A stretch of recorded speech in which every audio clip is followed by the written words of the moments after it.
I'm focusing on you with it. That's gonna be. Is there anyone out there in the wilderness? That's gonna be moved up, just Thomas. Thomas is connecting remotely from 25 feet away. Honestly, poor people. Fantastic piece of Right. technology, ladies. Yeah, one was my arm, one was your friend, the other one was you. He's our tester. This is peak tech. What's the latency like, Thomas? You are right. This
Oh, there.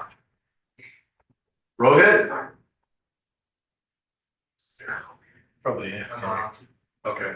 Hello? Boy. Hi, Rohit.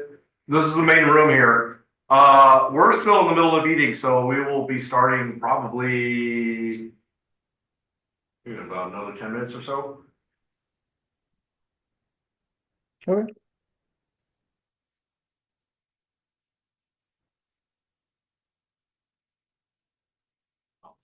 Chat.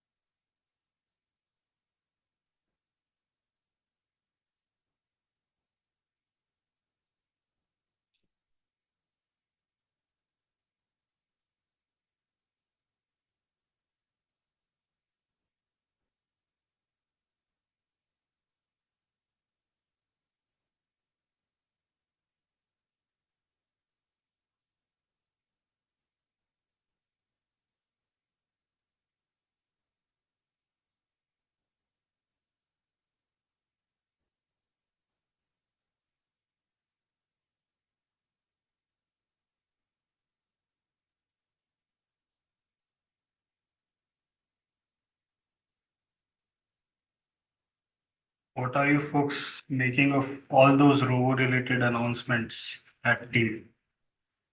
Which announcements? Robo. Oh, yeah. There's so much.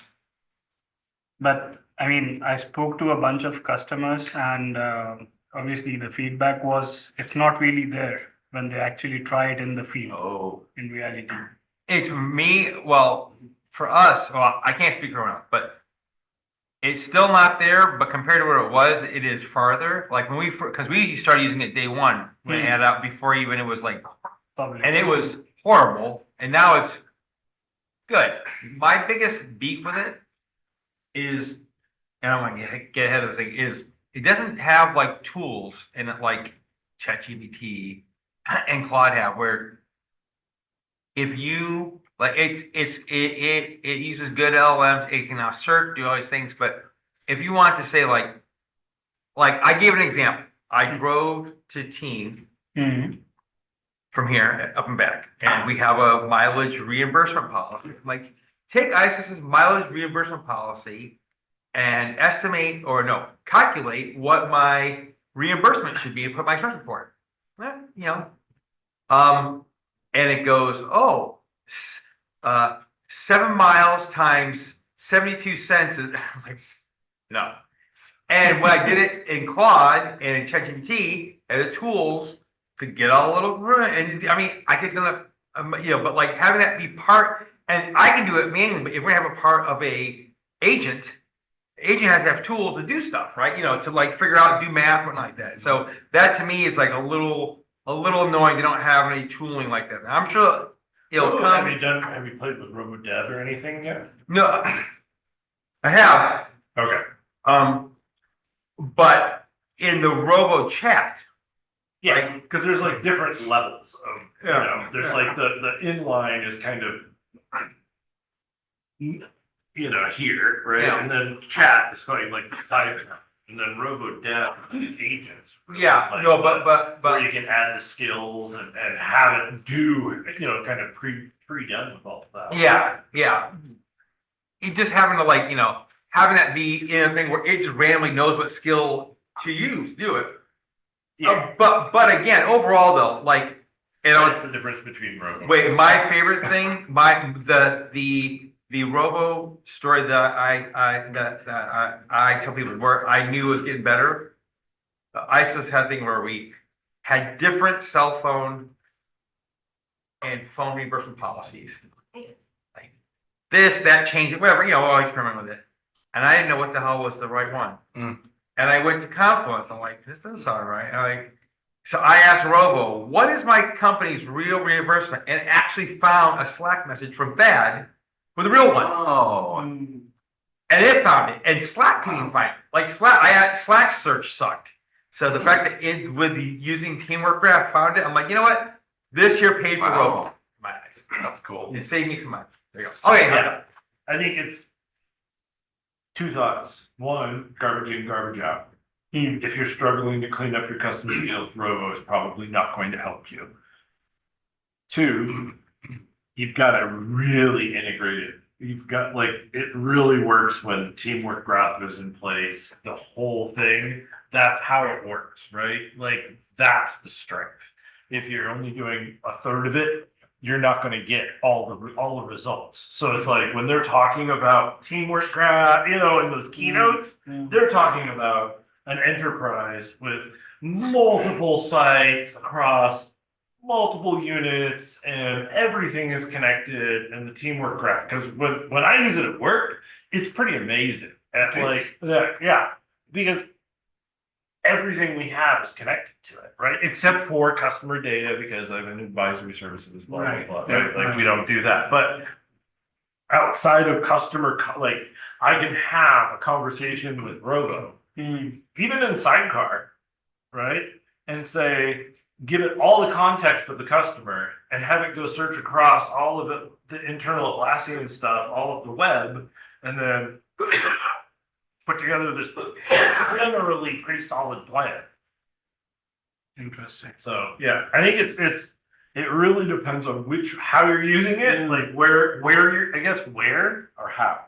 Where you're using it, is it in search or is it in Sidecar or is it in Rovo Dev and the agents? I believe RoboDev itself is probably a separate product there. It really, it's 100%. I mean, well, I don't want to say a separate product, but it's definitely a separate usage model, right? And that's another thing that people are saying is when's Atlassian going to settle on their pricing and the price shock there, When's anyone going to settle on their pricing and the price? It's. Well, no, but we know sometimes they have who have asset shock still. Well, yeah. With the 50,000 cap. 50, 500,000, yeah.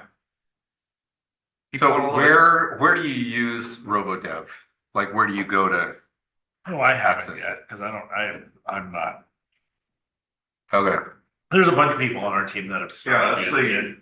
That's if you don't work at Atlassian, you pay at minimum $20 a month. Oh, really? Yeah. So I mean, it's either okay. I can either do Quad Pro or I can do RoboDev.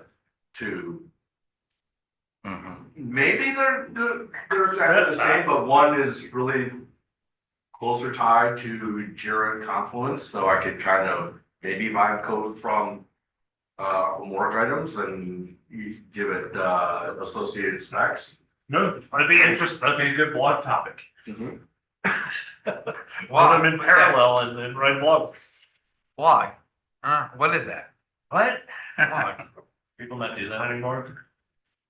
But it does make me wonder. I mean, It takes too long to write and read. We just need 3 seconds of show it off on TikTok. Then I don't know. I avoid social media I avoid camera roll YouTube videos. I mean, just how am I creating? You make me go old media, of which I've already written 2 books, but right.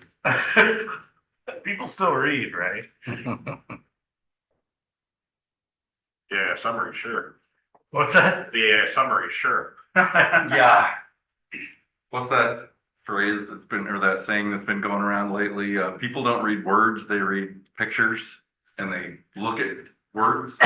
Look at words, they look at pictures. Oh, I can't retire fast enough, man. Yeah. well, when I get replaced by an AI, all right, that's. It's starting to sound more and more like Larry all the time. Oh, yeah. Larry Cummins. Oh.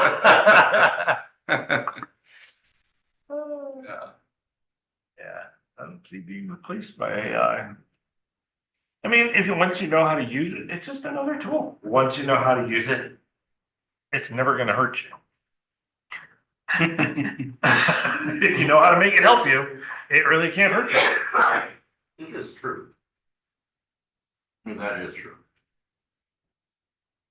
Like any other tool. Depending on the policies, tool owner. Oh, for sure. Yeah.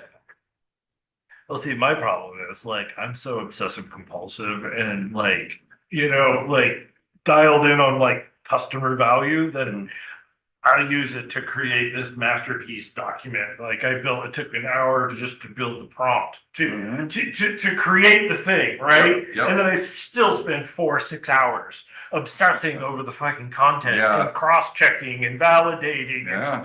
Okay, does that flow make sense? Great. Okay, great. The flow makes sense. This does make, formatting. I have like prompt, like now I have prompt stems that just like are stubs. I don't know what you call them, but like if I something I care about how it's formatted, I have a copy paste section that I can put in to make sure it doesn't like, you know, randomly start numbering everything because like I don't numbers are for sequences, like steps. Like Yeah. I don't want everything shouldn't need a number. Everything doesn't need a bullet. Everything doesn't need a tag. Emoji.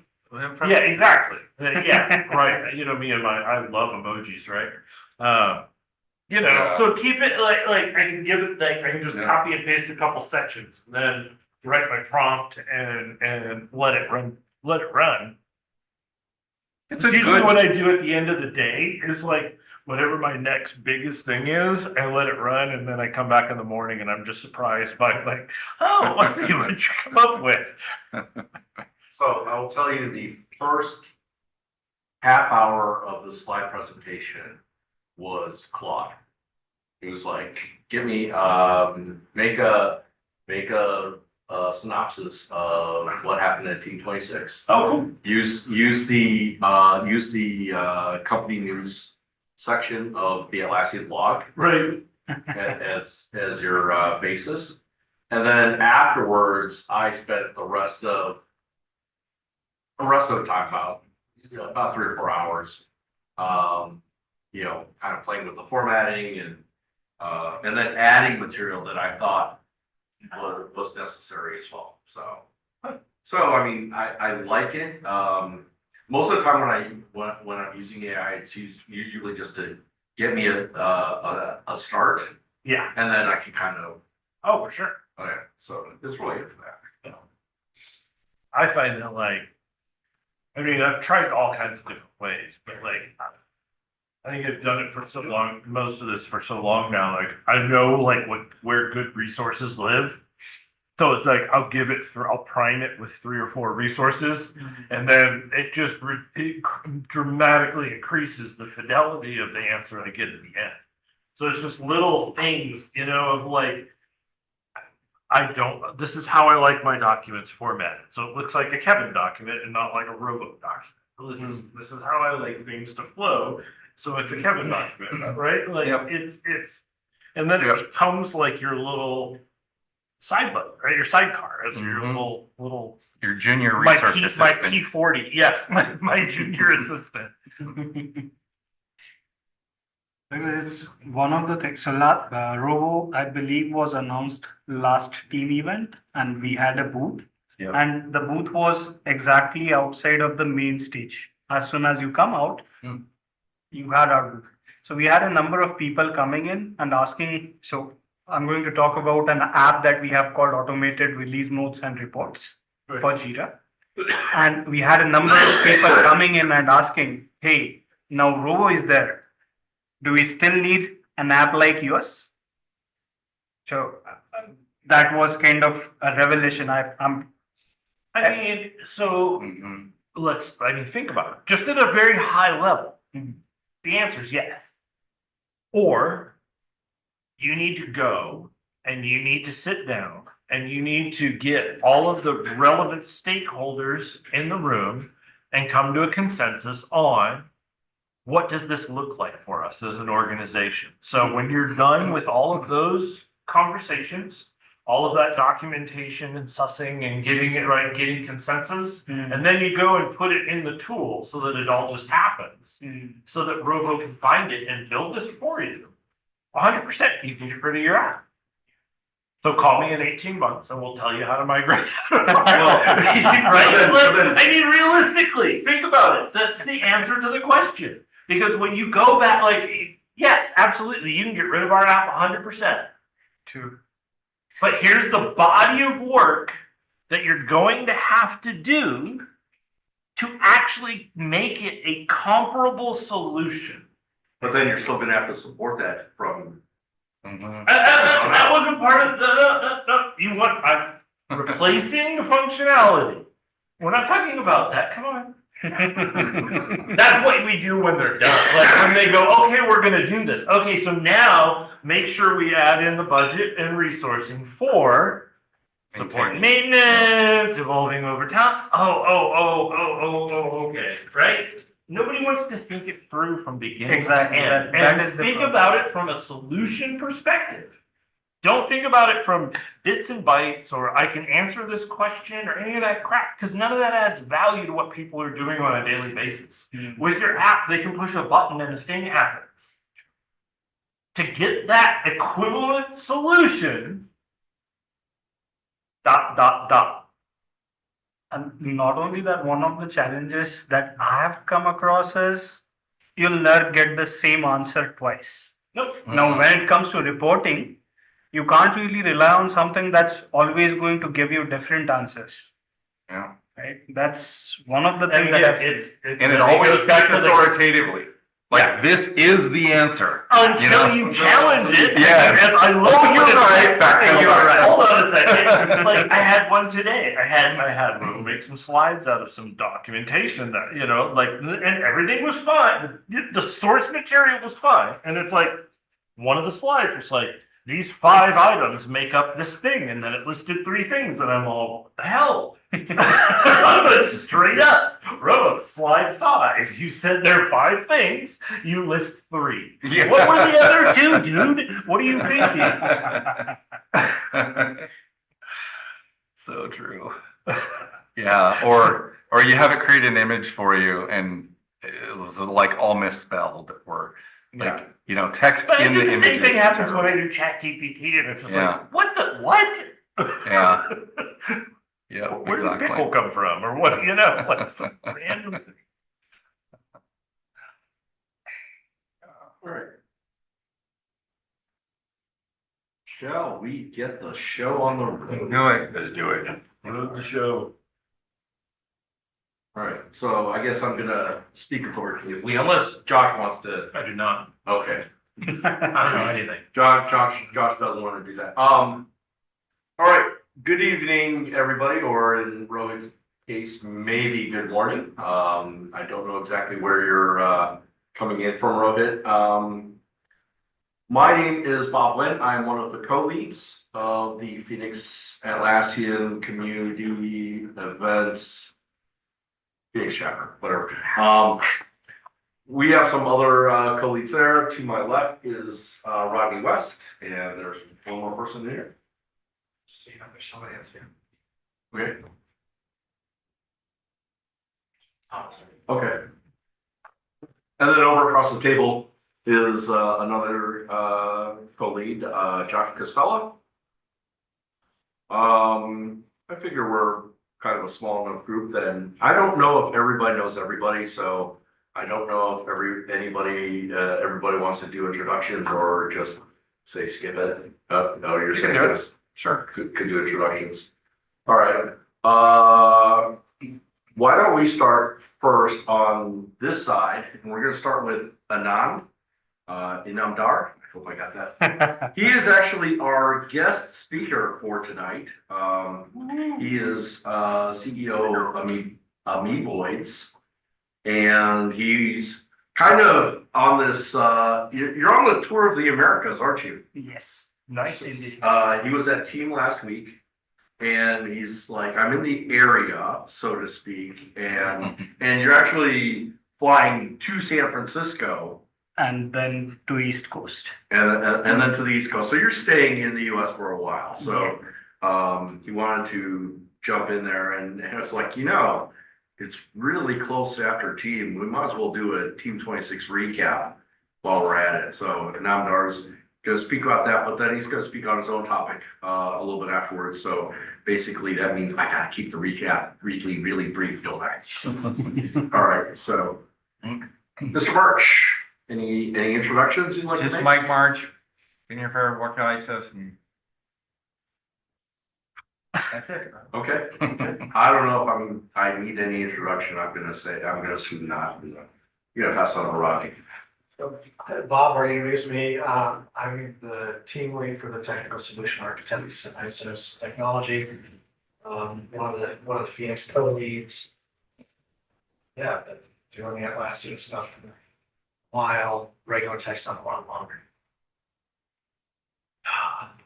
Kevin Allen, Atlassian for 9 years, ISOs for 3 or 4, and admin for 3 or 4 before that.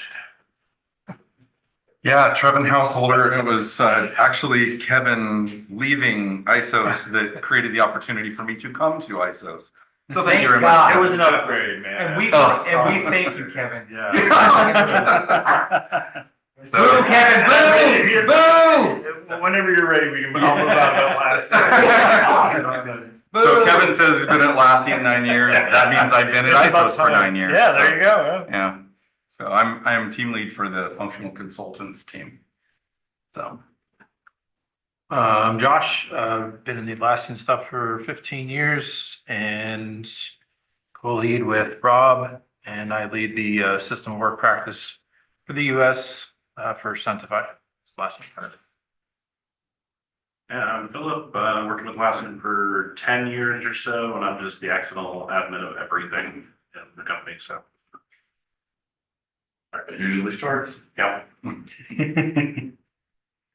So Rohit, do you want to come off of mute and give a quick intro?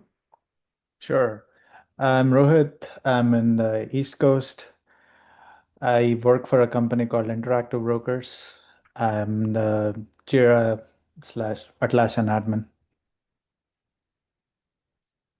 My apologies. I figured you were in Asia or something like that, and did not figure you from the East Coast. So you're staying up late. Yes. Well, not that late. True. With that being said, I am going to switch it off to my presentation. I'm going to allow that.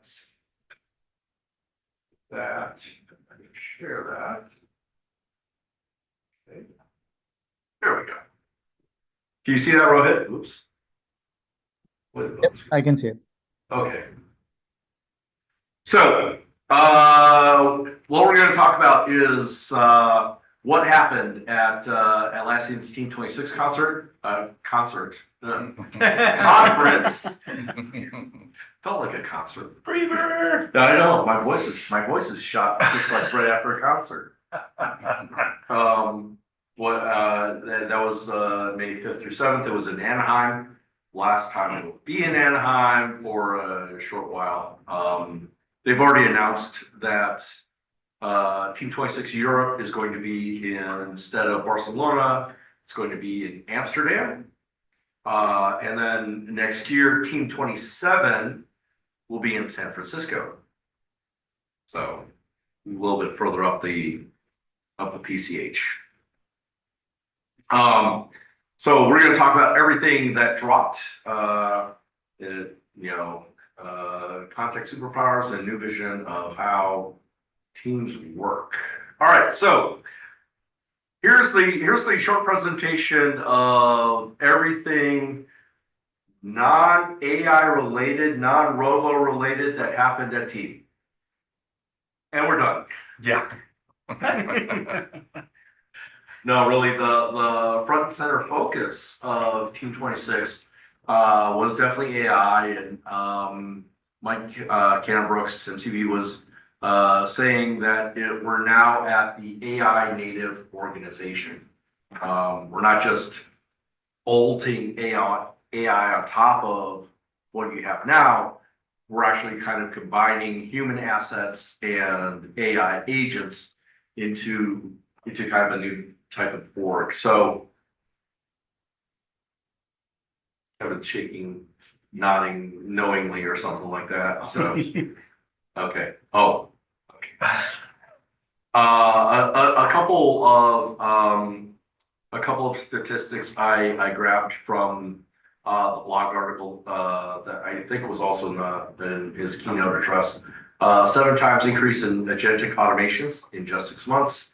150 billion with a B connections in the teamwork graph.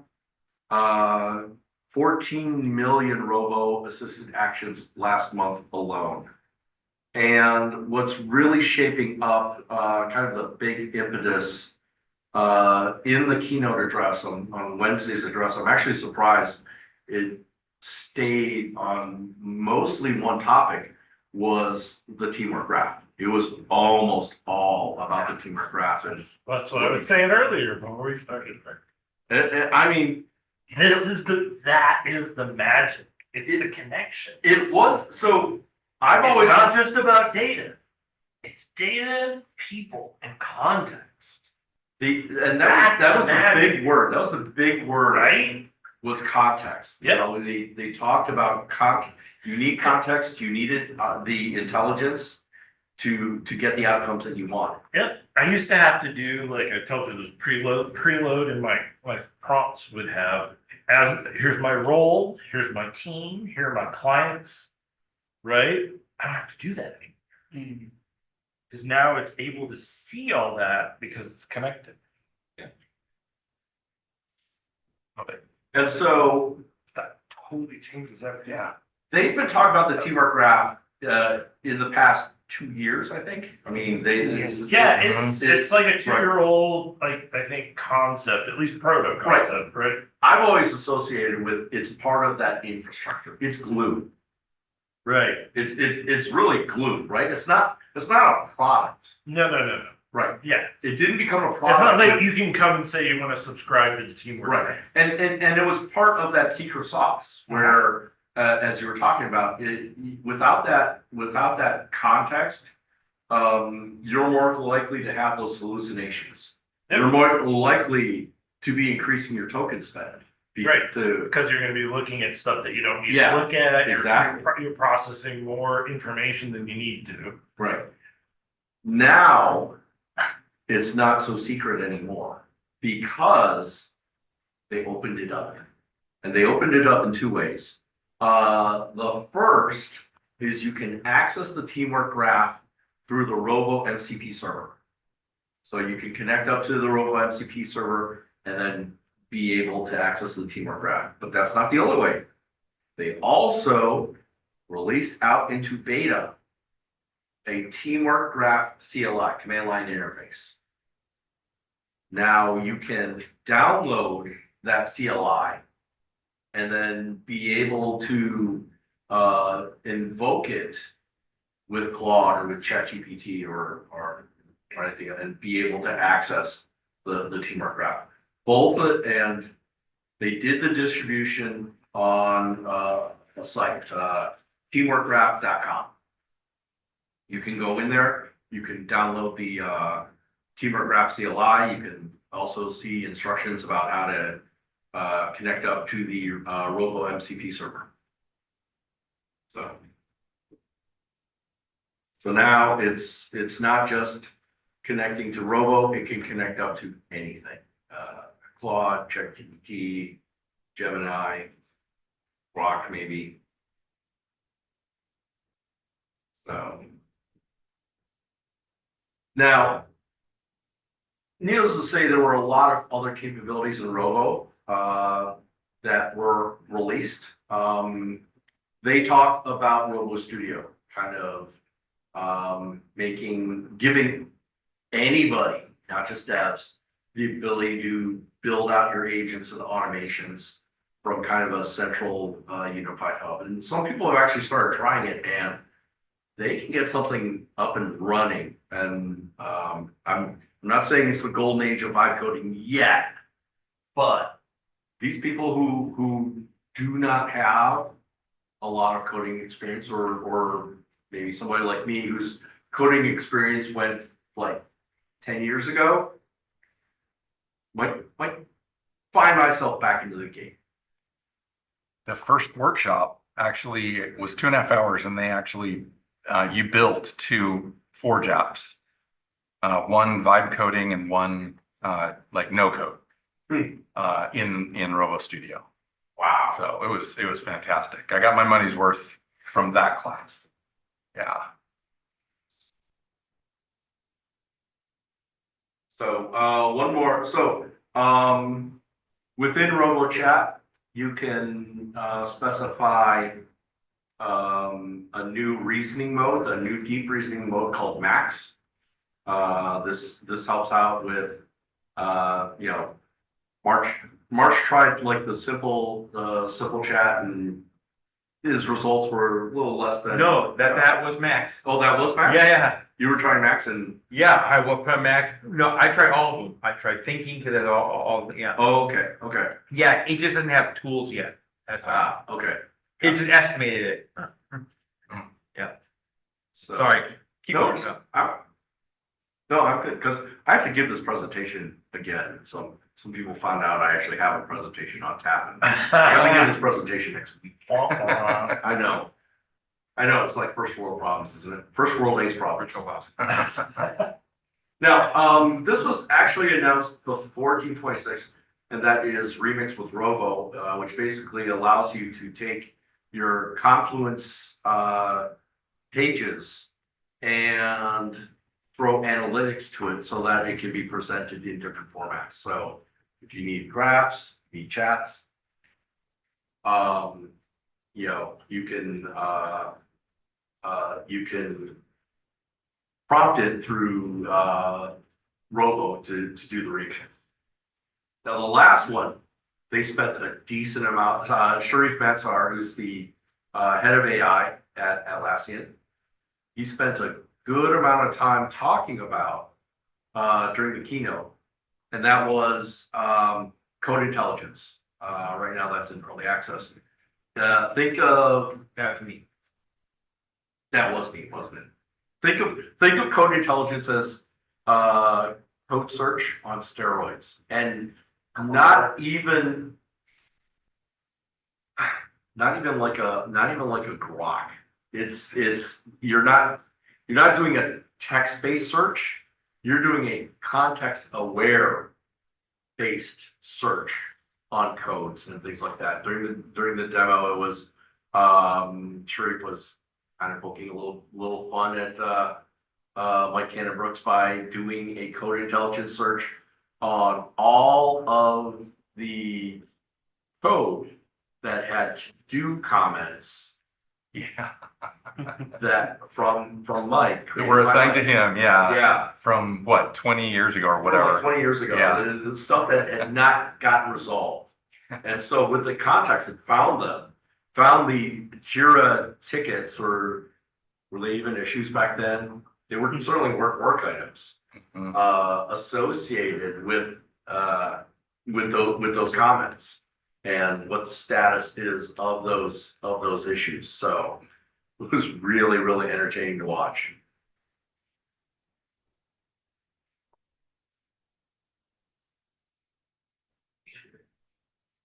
Now, speaking about Jira, this was a lot of this was actually announced a couple weeks ago, where you could actually assign things to agents. Agents have the ability to become an assignee. Now, I didn't understand the ramifications of this at first until the demonstration at the keynote, where in a board, there were columns specifically set up for agents. Once you drag a work item to that particular column, it automatically got assigned to the agent, and the agent would be off and doing that particular task. So basically, that is the new way of getting an agent to do of prompting an agent. You just point the Jira ticket to it, and it's off to the races. So that allows the agents to work hand in hand, so to speak, with your human developers too. So directly embedded into the workflow just through a board. Now, whatever the agent does, fully audited. So it's traceable, auditable. Then it just stays so that you can stay in control. So we're going to talk about the service collection.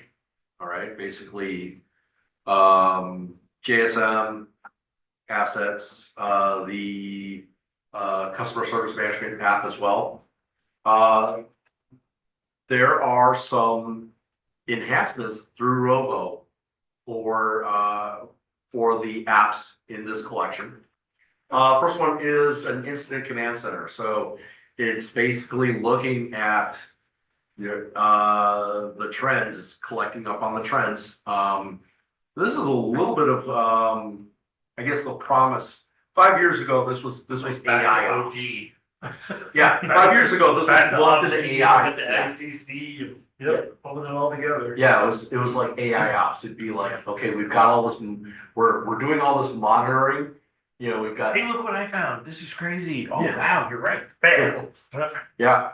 Now it's like as the there's actually an agent looking into all of it, noticing the trends, and then getting And the more resources you pull in, Yeah. the wider it increases the blast radius of the search. And so hopefully, as you're doing this, it's helping you find it before someone goes, oh, wait, there it is, right? It's like, no, it's here, it's here, it's here. Yep. Another part of service management was robo service, level 1 support. So you get your issues routed, resolved before anybody has to ask. So basically, the really common ones that are the small potatoes, it could be done completely by robo, and it knows when to move that on to another to an actual human. Like password resets, onboarding, offboarding. There were 4 categories that they talked about. Another one was software application, approvals and assignments and all that. Yeah. I don't remember the 4th one. Yeah. And then there was also a proactive service where AI detects the problems early on, catches those incidents before they're felt by the customer. So they talked more in terms of collections than from individual products. And I think that's just the way going forward. It's really going to be in terms of service collection or teamwork collection or, actually, I think Product collection is. yeah, software collection and, I need to reorder this. They did 2 products out of, they talked about 2 products other than Teamwork Graph, and this was one of them. Dia. This was the $1 billion. huh? $1 billion. Was that 1 billion? I Yes, saw 610. 600 million. Yeah, 600 million. Not quite 1 billion, but browser company in New York. I will say, I was reluctant to convert. At this point in my career, I'm just tired of everything changes every 2 seconds, and I'm tired of it. But you know what? I swapped out Chrome to Dia 2 weeks ago, and absolutely do not regret it. It is one of the best changes I've made. Like outside of becoming a Robo champion, swapping to Dia, totally amazing. So you like the you like the tab groups, then? Why did I come? Damn it! Because I think I think so You can still do the tab groups, it's just on the side. yeah, you can do Right? Like, you can it's put them on the just- top, it's a too. different way. And honestly, way. like, it flows more like Confluence. Mhm. Like, it's hard because it's like, I'm in Confluence and I'm like, and I'm in Dia, and I'm like, wait, why doesn't the sidebar look? Oh, it's because that's the Dia side. Okay, click. Here's the Okay, now and then click.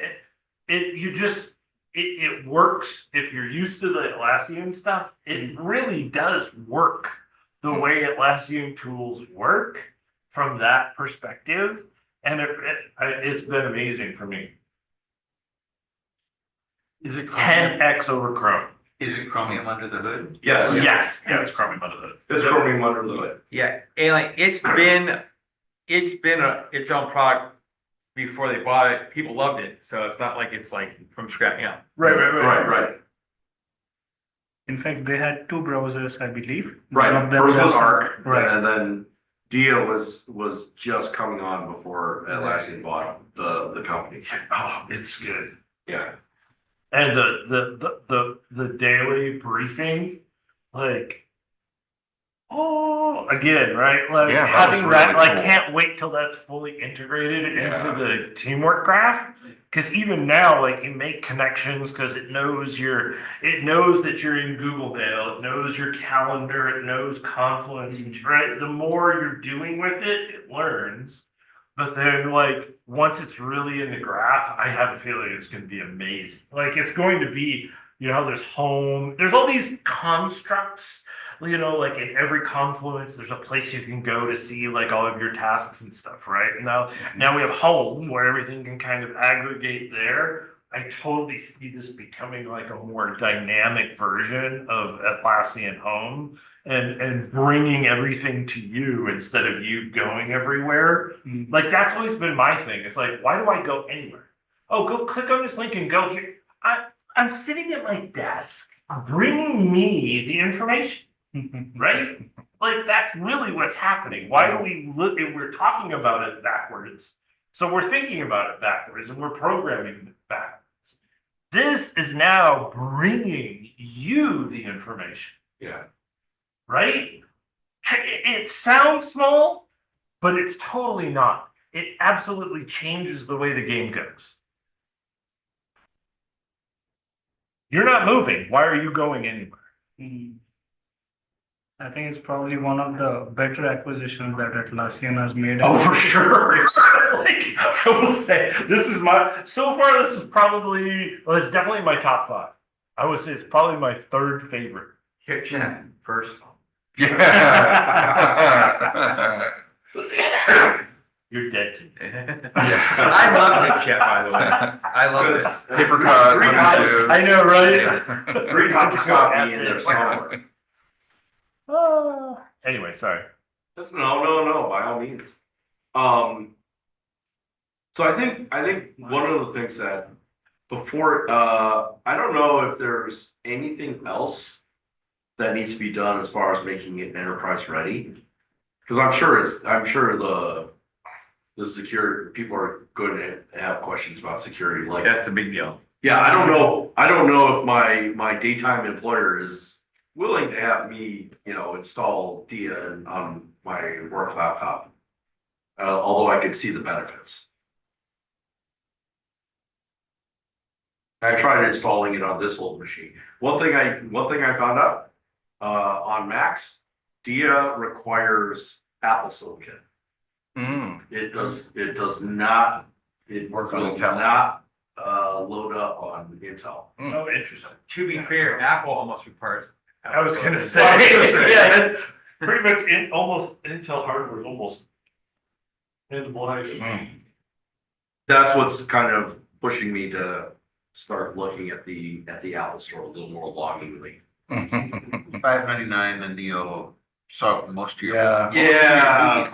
I mean, that's Do without a backlit keyboard, you're okay. Yeah, I've been touch typist mostly, so sure.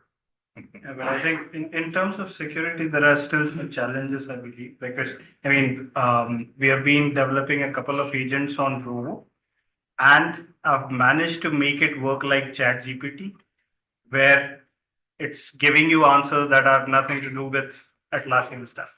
Obviously, you have to do a little bit of emotional manipulation and a bunch of stuff, but security wise, there are going to be implications. Interesting. Yeah.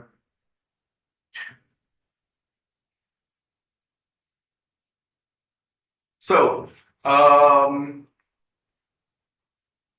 if you try and scale AI, you're going to need a whole new level of governance. And Atlassian is starting to You press. Atlassian is starting to add on some more tools to help you with that AI governance. One is agent inventory dashboards. I think they started with this last year. I remember seeing it at the org admin level, showing you like who build agents, how often they're used. You can see, you can separate out the permissions. Basically, then you basically declare who can and cannot build agents. Is that what I'm reading? Yeah. Okay.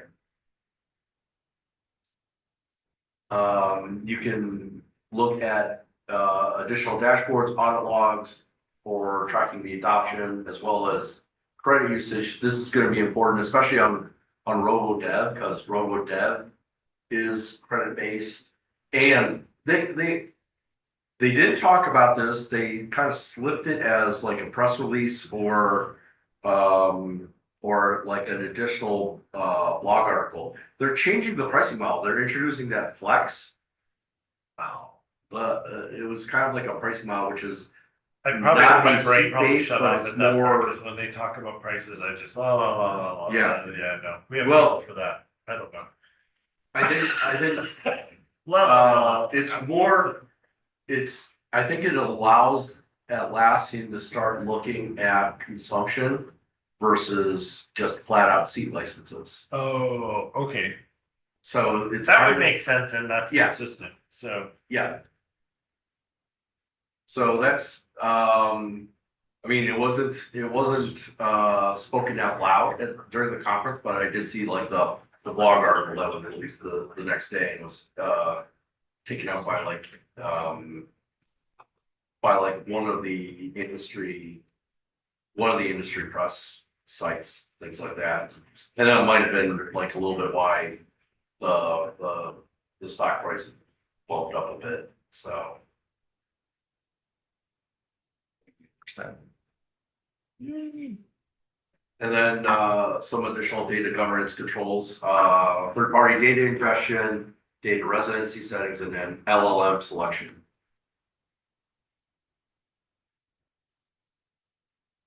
Okay. So we talked about the one product that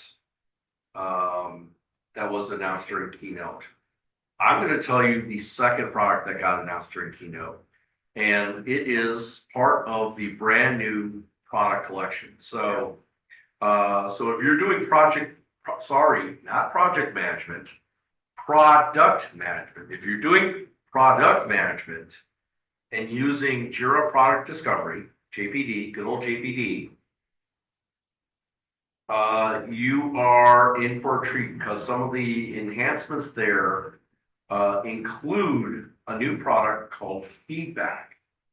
Now, this is based on an acquisition that Atlassian had from a company product called Cycle, which allowed you to ingest feedback from sources such as your service management tickets. So Zendesk, JSM. It could also get into your CRM, so Salesforce. It could get into anything where which has a rating. So so any of that, and then using agents, it could create the ideas in JPD and propose putting them on a roadmap based upon which customers, how many, how much, and just basically how much, how heavy is the feedback that's coming in. This, so I talked with the product manager behind feedback. The costing of this is consumption based. It's actually 100% consumption based. There are no seat licenses for feedback at all. But right now, feedback is free because it's in an early access program. But when it goes GA, they're actually looking at doing this as a pure consumption model. But that really dovetails in nicely with JPD because I've heard complaints for years about how to tightly integrate. I mean, a lot of people get the start of JPD ideas from JSM. Somebody writes up a customer support ticket. Yep. Hey, when are you gonna do feature X? Well, I mean, think about it. So JPD is not really there to like deal with millions of things or hundreds of thousands of things. So if you need to take it, like build a funnel, JSM is kind of a natural front end of that funnel, and then you refine and ideate, and then back to Jira for the other side. That's the opinion. Mhm. Makes sense. So JPD and feedback together through the creation of the ideas and proposing it on a roadmap. They call that agentic road mapping, right? As this kind of core feature of the product collection. Other features are Jira Product Discovery now has an enterprise level. So you can tie that in with Guard. You can put JPD on multiple sites, so all the lovely stuff that you get with enterprise. And then they also announced that it will have integration with popular product analytics tools, and they put down Pendo as kind of the example of that.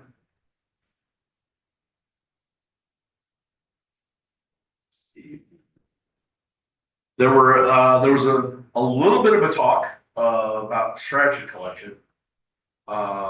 Basically, a little bit, not a lot. Basically, they focused on 2 out of the 3 products of strategy collection. Focus, they added a executive command center called Strategic Intelligence. They brought in funds, which kind of bring in the are we getting the bang for our buck? And then strategic planning. In talent now uses Robo and the teamwork graph to kind of infer people's strengths and capabilities. So those were the 2 out of 3. Yeah, no mention of a line. So Yeah, except in the booth. except in the booth. So in the booth, they talked about how line was this huge thing that it only works for you if you work in this certain way, right? And this is supposed to solve that, right? You don't have to work one way. Yeah, This works all the way. yeah, That works one. yes. I think is kind of the Yeah. safe. But are you safe? Can you do safe in this new? Safe? Is this a safe zone? No, I'm I curious. don't Can feel you do safe in this new system without Jira line? Without Jira line? Yeah, I would imagine. you think? I would think so. I mean, Sure, why not? okay. Safe light? Am I allowed to use structure or big picture or Tempo. or are you just like or are you like no, one hand tied behind your back, you gotta use plans if anything, right? Don't forget, Trevor. Safe can never fail you. You can only fail safe. But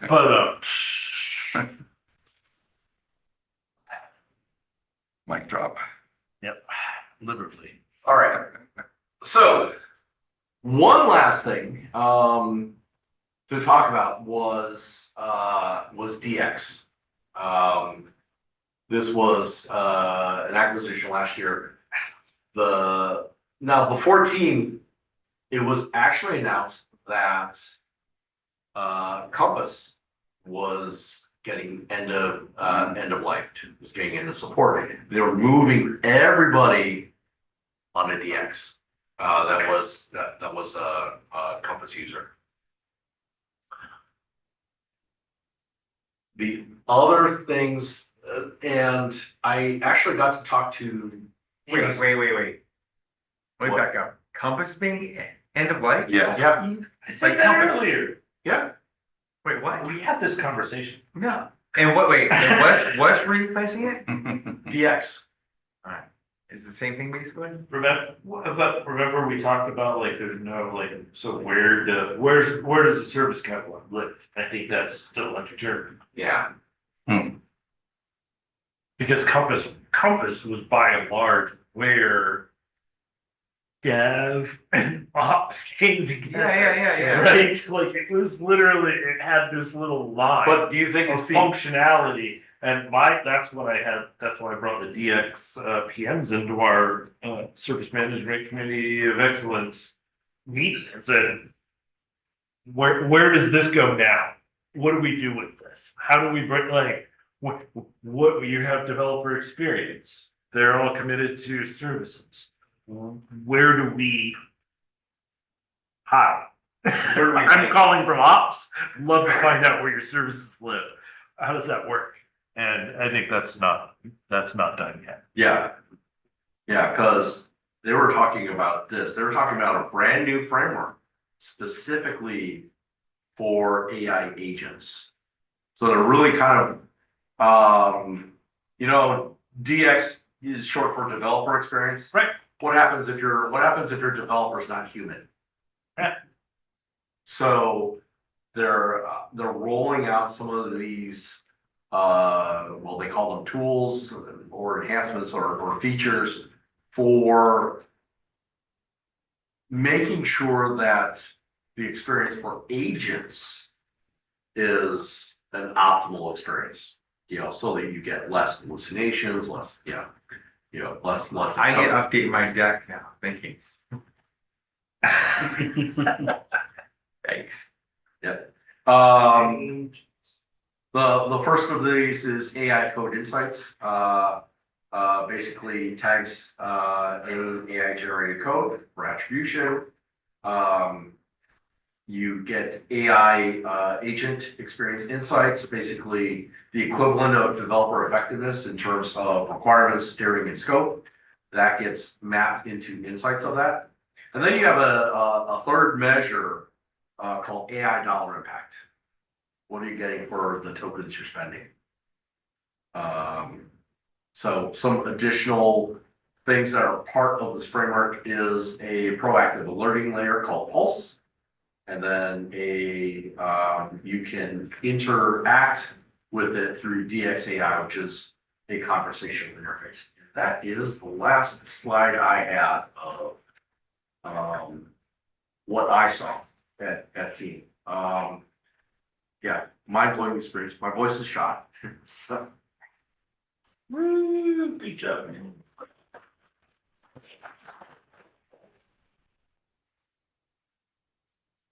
And, Anu's there too. Hello, Anu. And with that, I am going to give the floor to Anand for a presentation that he might have.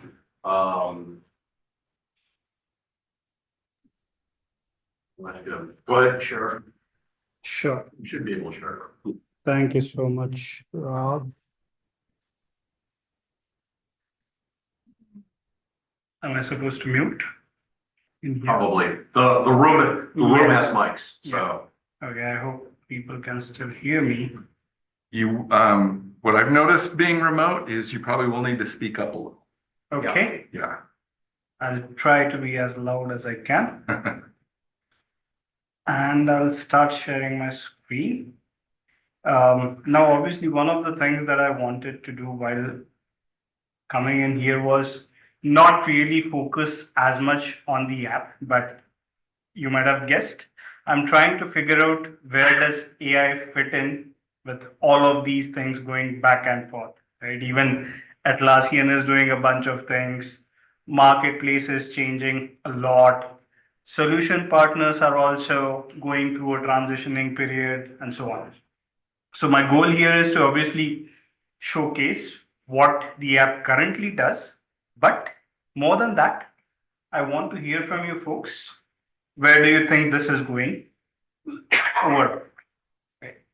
Now, what I've done is I've shared my screen, but before I get into the app itself, I have a very small deck. Given that everybody here is very hands-on, I'm not very inclined to go through the entire deck. I'm more of a product person, but still, I'll go through the deck fairly quickly. I'll start the presentation, and then I hope I'll be able to share the deck. All right, so I'm going to talk a lot about being smart about reporting on your Jira Cloud. And obviously, the presentation is going to be incomplete if I don't mention AI at least 50 odd times. So that's one of the things that you're going to hear over and over again. But to give you a little bit of context, when we had launched the app, it was only called Automated Release Notes. Now you'd notice we refer to it as ARNR. That is because now it has been rechristened as Automated Release Notes and Reports. I'll give you a little bit of story around it in a couple of slides. But, like I said, I'm going to run through this as quickly as possible. But the agenda quickly, one of the things with regards to managing documentation, managing release notes and reporting, especially the communication, developers are really focused on their side of the job, which is essentially go in, develop a feature and be done about it. But then what left in the lurch is the actual communication with the end users, which is happening through your release notes and reporting and the rest of the stakeholders. So what happens in case your release notes are not up to the mark? What kind of reports your stakeholders are expecting?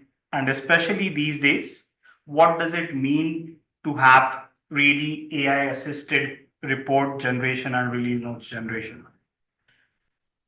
In one or two slides, I'll talk about how ARNR achieves that, and then we'll go into the actual very brief demo of the app itself. And then finally, we'll touch upon a bunch of use cases, and then I'll open the floor for any suggestions, questions. I want this to be an ongoing conversation rather than just a one-way discourse. All right. So one of the things that we have seen over and over again is, like I said, Atlassian so far has been focused so much on developers, and developers unfortunately are not very good when it comes to communicating those changes to various stakeholders. Especially when you have a complicated release management process, you're managing packages, you have different components tracked across different Jira projects, different versions, and again, a bunch of different stakeholders, the reporting becomes very difficult to manage. Now, imagine you have, typically when you think about release notes, you're usually thinking about something that your customers are going to read, but there are other stakeholders as well. For example, your customer support teams. If you do not inform them in advance what's changing inside of your product, they'll be caught off guard whenever a new support ticket comes in. So essentially what I'm getting towards is, typically when you're thinking about these reports, you're only talking about a specific static report that is geared towards one specific stakeholder. Whereas in reality, there are multiple consumers of that report. Imagine you're sending that out to a stakeholder, to your CTO of a 500 sized organization. Obviously, they're not going to be interested in going through each one of the bugs that your team has fixed in the last release, so on and so forth. So what you're looking to do is, right now, your process looks like generating a single document, whereas ideally it should be tailored towards each one of the individual's needs, individual stakeholders' needs.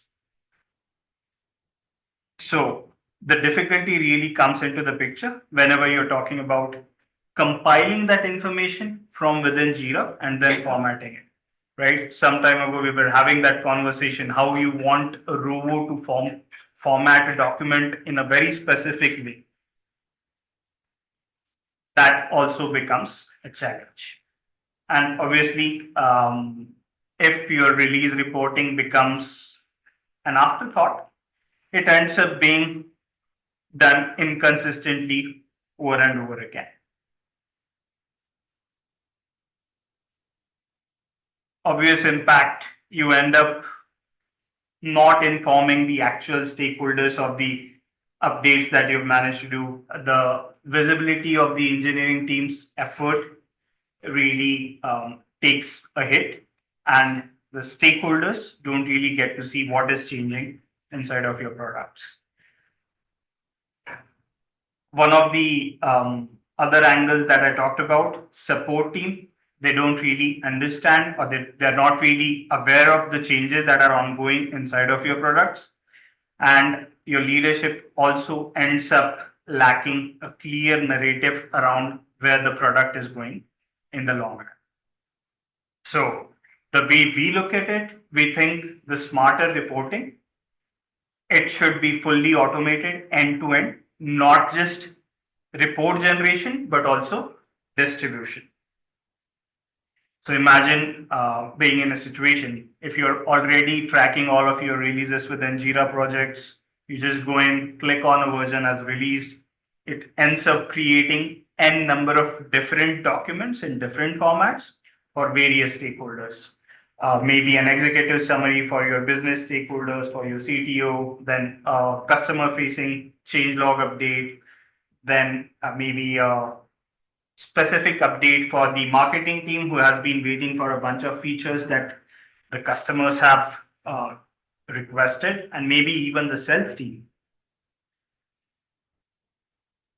What ends up happening is you create consistent and recurring reports in the similar formatting with single source of truth being your Jira data.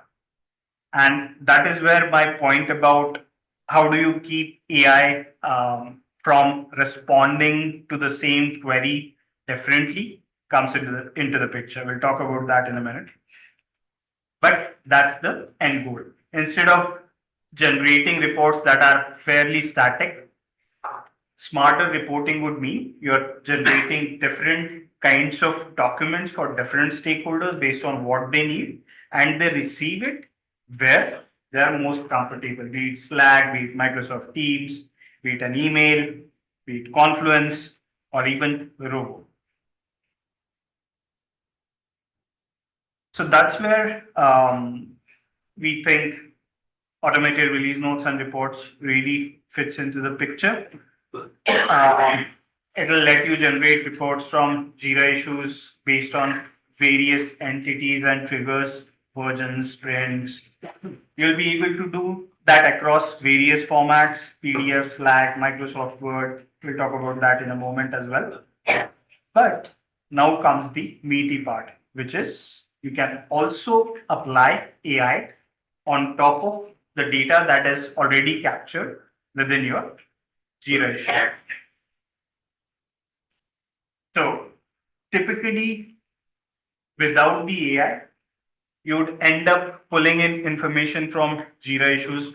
Maybe you have a bunch of custom fields, or maybe you just want to pull out a bunch of comments, or maybe you just want to grab the summary and the description of the Jira ticket. But when it comes to the AI angle, you can actually turn that around and squeeze that entire gamut of information within that Jira issue into a summary based on your own prompt. We'll talk about this as well. Eventually, what you're trying to do is you're trying to convert these sometimes technical and dry data points into something that's more narrative focused and more friendly for your audience. As promised, I'll stop sharing my screen here and then I'll go off to the actual app itself.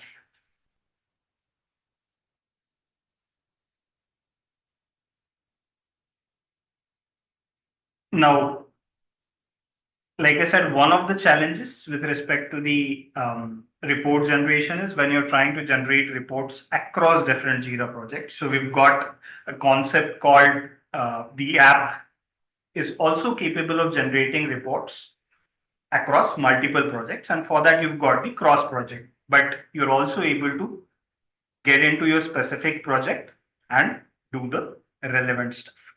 So I've just switched to a specific project.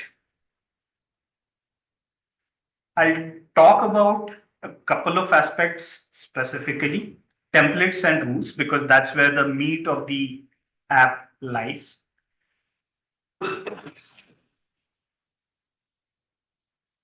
You'll notice there is what we refer to as a template gallery, and we continue to add new templates to this gallery. But just opening it up and you'll realize the bunch of use cases that the app tries to address. Right from your sprint review report to a release planning report, you've also got a version workload report. And if you're using, let's say, JSM for your external customers or even internal customers, you'll be able to pull out periodic reports, be it weekly, monthly, quarterly, whatever makes sense for your use case.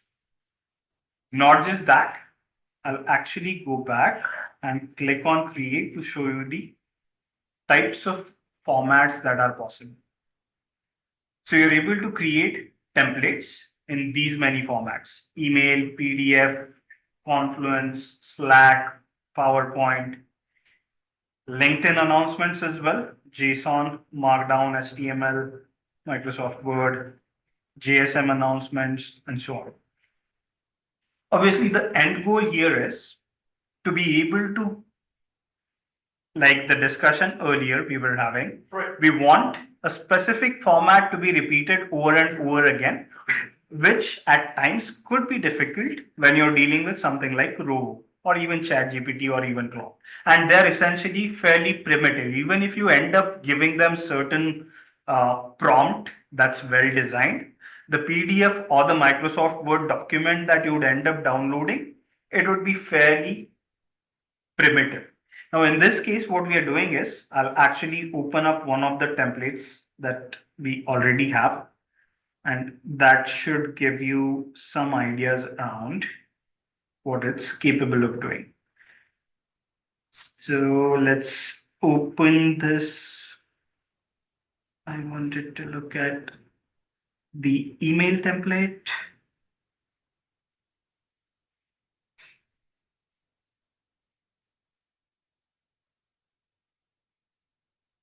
So this is what we refer to as a pre-release notification. It's fairly simple, and I've kept it fairly simple on purpose. Oh, that's cool though. One of the reasons being, this is an HTML editor. Now, if you actually look at this, and if you want to, you can go in and hand code the HTML if you want. But the gist is you're able to make it as visual and as comparable to your own formatting needs. So you can go and add your own colors, add header and footer if you're dealing with a Word document or a PDF document. If it's a Confluence, you can even embed macros. So that kind of customization is possible. But I want to focus on one specific angle here. We are referring to this thing as a template. If you look at this email subject, you'll notice it uses a variable current date. And if I actually double click on this issues included thing, it's what we call as a JQL section. If I open it up, you'll get a gist of what it's actually doing behind the scenes. You'll notice you're able to add the title and the description. So imagine when you're pulling out information from Jira, you basically need three things. One is, which of your Jira issues do you want to include within your report? Now, obviously, that's going to come from a JQL because you want to get exact set of outcomes. Second, the Jira issues or the Jira work items that you're pulling out, for all those items, which of the fields do you want to include in your reports? Obviously, you don't want to include everything that you've got, summary, description, hundreds of custom fields. No. Then you identify which of those fields do you want to include in your report. That's what you do under the second tab that we refer to as fields. And finally, you've identified the Jira work items. You've identified the data points from those Jira work items. Now you tell us what's the eventual visual presentation of that information that you want to have. You can have a tabular layout, you can have a sequential layout here as well. If you notice, it's a template. So what's going to happen is when you actually run it via automation that's natively built within ARNR, it will actually end up replacing these values over and over again for each one of the work items. And there is also the grid view. There is grouping and a bunch of other things, but the gist lies in this JQL section. First and foremost, I want you to look at this JQL. And immediately you'll realize this is a tweaked JQL. If you actually just copy and paste this one into Jira's native JQL search, it won't work simply because we have replaced the actual values with the variables. Project equal to project ID and fixed version equal to version ID. You can have this your own way. Now, this is obviously useful when you're generating that report based on a release, based on a version. Imagine you want to do this for sprint. So what you'll end up doing is you'll use the sprint ID or sprint name. So that becomes your JQL. And you can add these bunch of variables around this. So now, if you want to go in deeper, imagine you are generating, let's say, a QA focused report. You might even add something like and issue type equal to bug.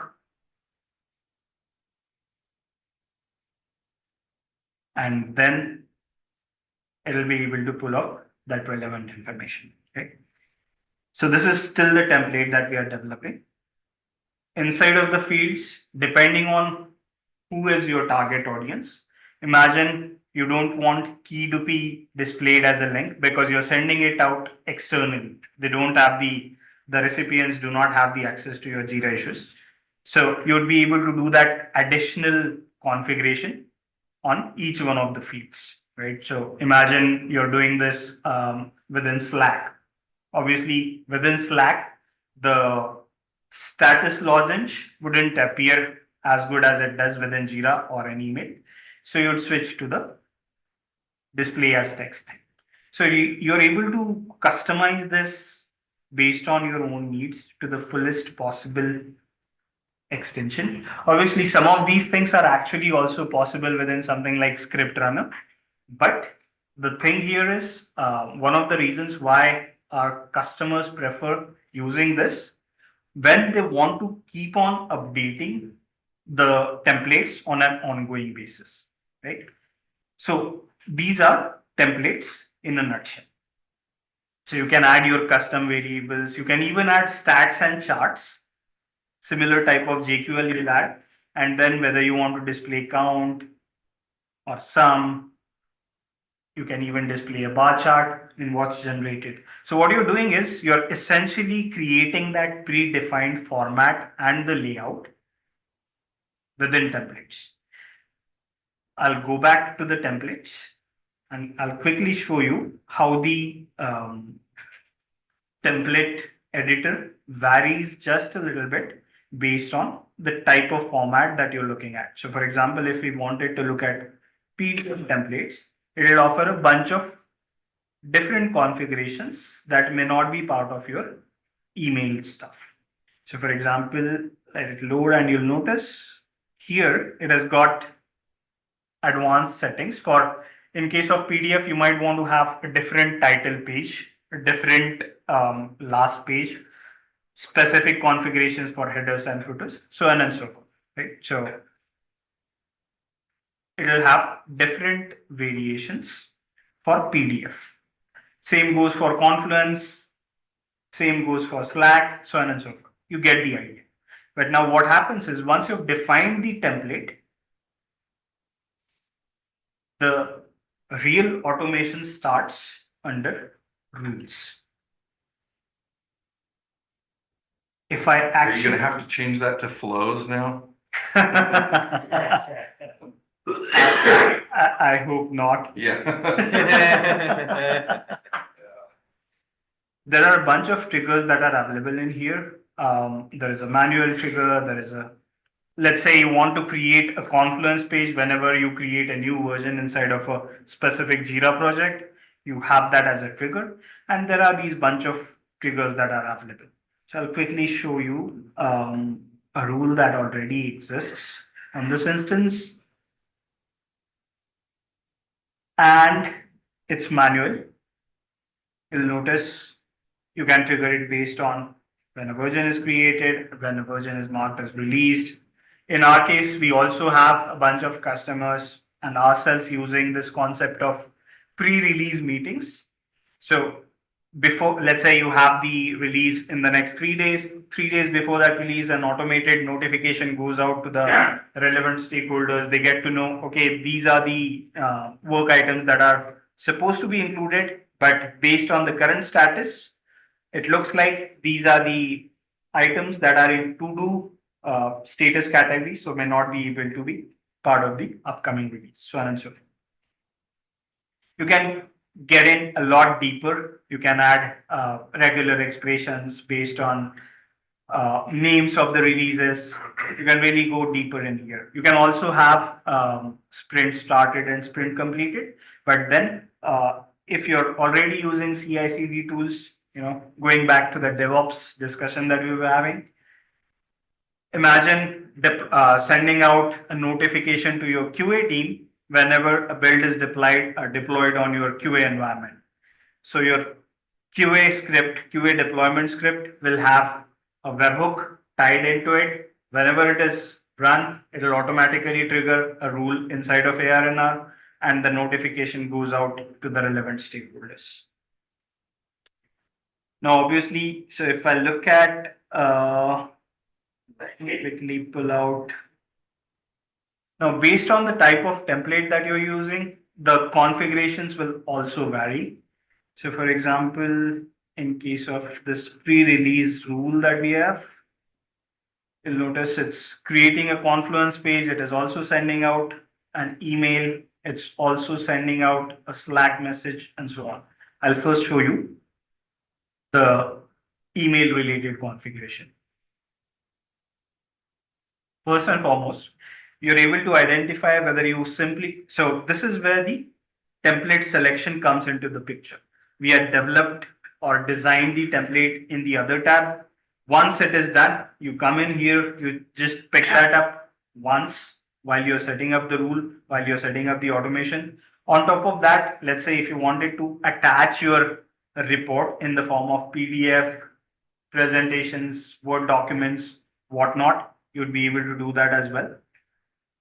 And obviously, you'll be able to identify the recipients of this email. Now we are talking specifically about this email action. So the recipients are either Jira users, or let's say I had this case about QA team, right? So maybe I wanted to send this out to my QA team or developers. I would be able to pick them up.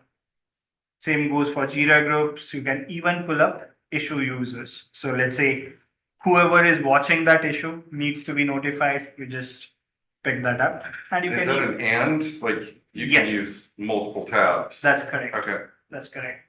You can even pick up custom fields if you have that.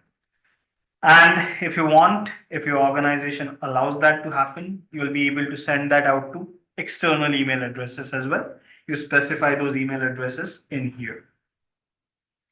In terms of integration, you will be able to pull up your customers' email addresses from something like Salesforce, HubSpot as well, if you have set up that integration. In our case, we don't have that integration, so it appears empty.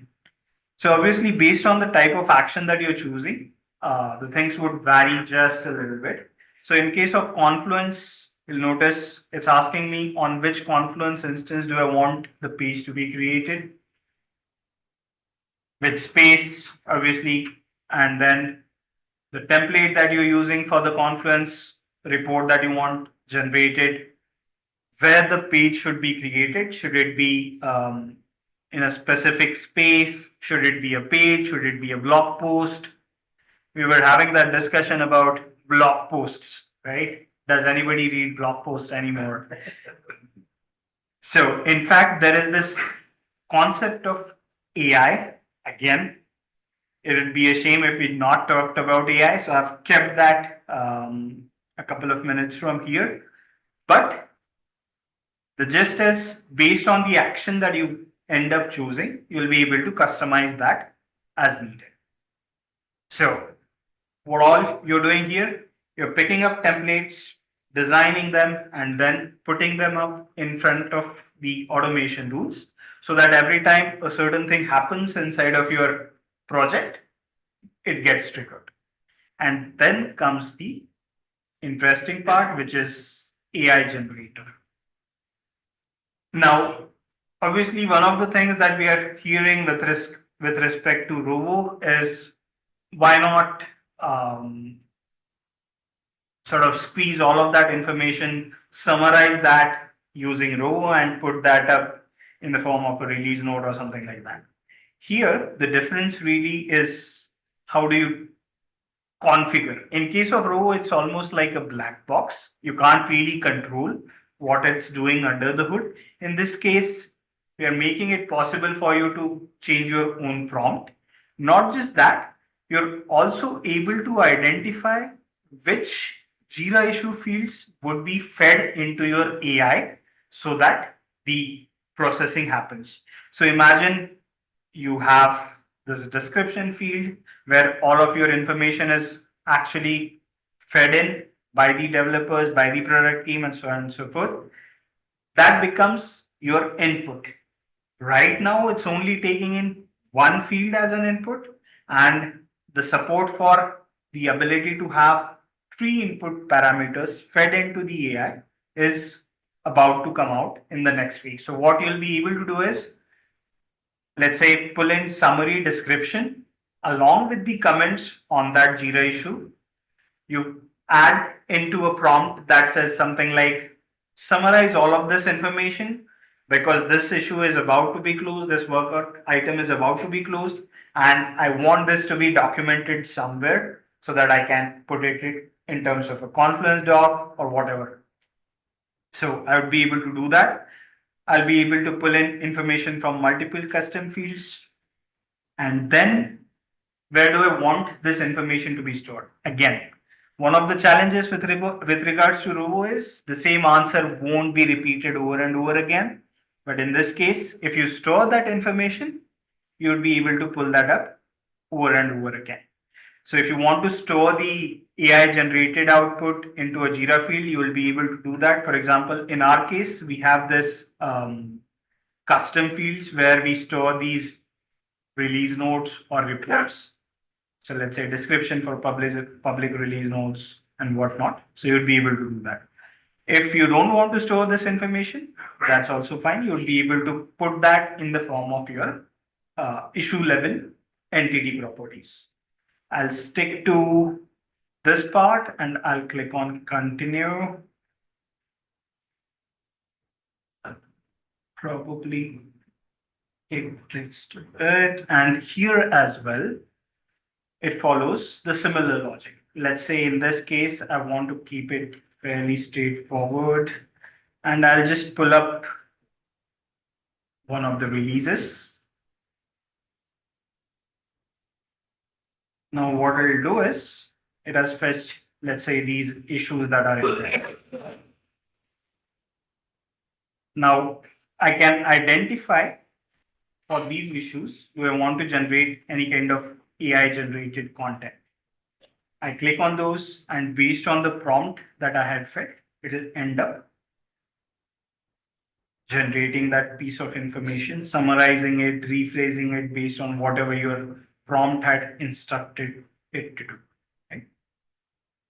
You can accept it as it is. You can edit it if you want. So in my prompt, I had clearly mentioned I need bulleted information. So it ended up giving me that.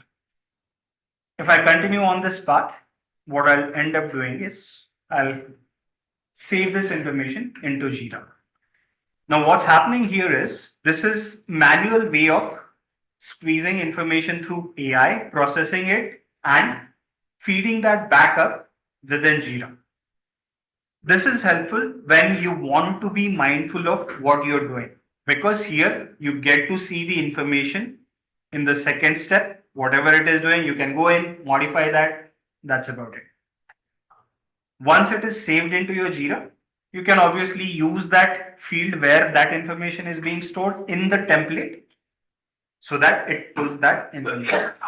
But within rules themselves, you have this concept of completely hands-off AI processing. So you've got the AI action. What I'll do is I'll quickly show you this one here. You'll notice I'm able to click this generate release notes using AI. But when I use this action, it becomes a completely hands-off approach because I'm not really waiting for the stuff to happen. It's done automatically based on the rule. So every time the rule is executed automatically, it will generate the AI-based release notes and reports. And then based on the subsequent actions that you've created, be it a Slack message, be it an email, be it a Confluence doc, it will pull up that information and publish it onto that thing.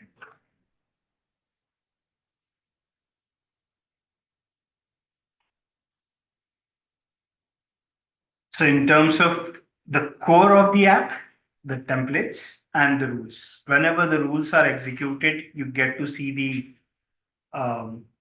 logs, the automation logs. So you'll notice daily release notes. Whenever there is actual release that happens, it is also automatically triggered. Then there are pre-release discussions that are happening, so on and so forth. On the cloud, it also offers the capability to publish your release notes onto an independent release page where your end users are capable of subscribing. You can fully customize these release pages, so to speak, based on whatever your branding needs are. But you don't necessarily have to keep your information within Jira. You can pull it out, process it through AI, put it out in terms of your end users looking at it, not just in the form of a standalone release page, but also something like a widget that sits right inside of your app as well. So this is the release notes widget that's also coming out of the ARNR app. So in a nutshell, that was ARNR. I'm not going to get into each one of the details. that was not the point. I'm just curious, any questions, any thoughts? Where do you folks see reporting going with Rovo in terms of feedback and so on? It seems very well thought out. 100%. Yeah. Let's stick with what I said earlier. Comprehensive. You've got an advantage over AI in that you've already got something that's formatted and no one has to do the work. So, Yeah. if you find a way to kind of keep it AI forward, then I think you're in a good place. Yeah. Interesting. I mean, at this point, it's really just like, I don't think you have to worry about replacing things, right? It's making sure that what you're doing, AI is like in the front of that. And Exactly. It's doing all of that work. And then you know what I mean? That's the value add, right? Exactly. You're saying that like, it's not just this one point, it's all these points that are coming together. So. Well, thanks for showing that. Yeah.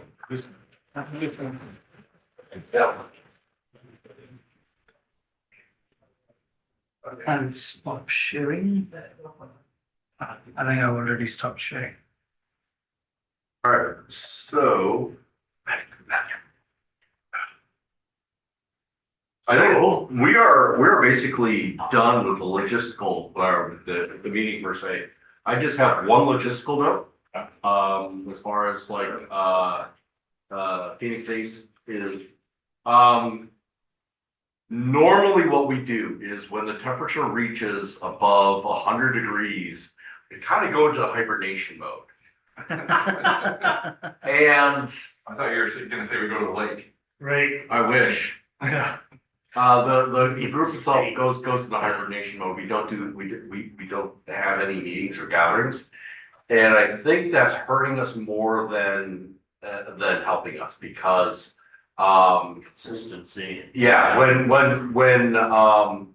we finally do wake up from our dreams of going to the lake, it takes a while to get Rebuild momentum and get back up to speed. So, what I want to do is, and talking this over with Rodney, talking this over with Josh, and so many other things. Derek is still going to be around. He's still going to be helping out. He is up in the Washington area. Oh, cool. He's up in. I thought it was Spokane. Hi, Derek. I don't think it's on. I know he's not on, but maybe he'll watch it. He'll watch the recording once. He knows his ears are burning. Yes. He's still doing the virtual sessions. We're going to have as many virtual sessions. What he's going to do is he'll set it up for the Washington group days leading up, and then he has his keys to like add us as co-host. So you'll see That's cool. you'll see mails for that. We're still going to do some form of in person or hybrid. And but I think as we would normally go into hibernation, what I want to do is I want to kind of change the format. No speakers, no topics, or choose your own topic. Do a lean bourbon, Right. and ask me anything type of thing where we don't need a speaker. So that's what I'm kind of proposing. If you're interested in hearing more about it, bring your come talk to me. Bring me your email address. Scott's done this before. You did. I talked about this with you a couple months ago. I think it'd be great. Yeah, and I have your email address. I need Phil's email address because from Debbie, I get anonymized data. I have nobody's addresses. I can't. And if we send emails out through Debbie, it's just like, yeah, I send it out and I know you're gonna get it. I just don't know. So I mean, we have like hundreds and hundreds and hundreds of emails. Let's see. Oh, yeah, here it is. Members. we have registered 665 members. And yeah, one of these is Adamar. That, ISO's Adamar right. with his ISO's email address. You Just stack the books. We know it's not 100%. yeah, it's not. And so that's why I'm kind of asking for emails that from this moment I kind of know and can see if you're interested in because there are going to be questions like, well, if we're going to do these things, how about we go to a place? Okay, where in the valley do we want to go? Right. Do a three-way telecast. East Valley, North Valley, West Valley. Yeah, thinking about that. You kind of need to, almost need to. Well, that's what the old Phoenix Because scrum. you got those guys up in Scottsdale, you can use their place. You can use this for East Valley. Just need to find something on the other side of town. Yeah, I thought maybe CSAA for West Valley, Oh, there you go. but I'm also thinking, I don't know exactly how many people are in the West Valley. So, yeah, That's been the most growth, but it has been, like, I don't know, I mean, does TSMC use Atlassians? Might be, yeah. So, my line of work, I just have a never-ending stream of customers. But, so I need to talk this over with, Rodney and Josh and some of the other colleagues, and with you guys, if maybe, probably just start a email newsletter or something like that with ideas and, Yeah, I did send it out to the whole crew too and see like, hey, we were gonna move this around, would you, where would you be most likely to, I don't know when the last time you guys have done this. Or like, where would we want to go? We want to go to, say, if we had a place in the West Valley, would you attend? Yeah. It's the North then, because, I don't think we've ever done anything on the West side. And that's the other thing, it's like, we had a pretty good following on the East side for a while, but then we started bouncing back and forth, and then they feel like you lose people, 'cause yeah, some people will come if it's but they All may mine not is drive downtown the other Phoenix. half hour to North Scottsdale, Yeah, interesting. so, Good times, man. yeah. So if you're interested, Kevin, I need your email address, whatever you feel comfortable with. Oh, okay. And I also need Phillips. That's right now. Here, and I've got other people's.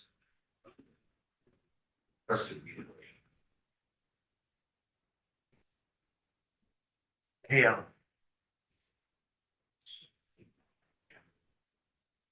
That's all I had, dude. Oh, one last thing.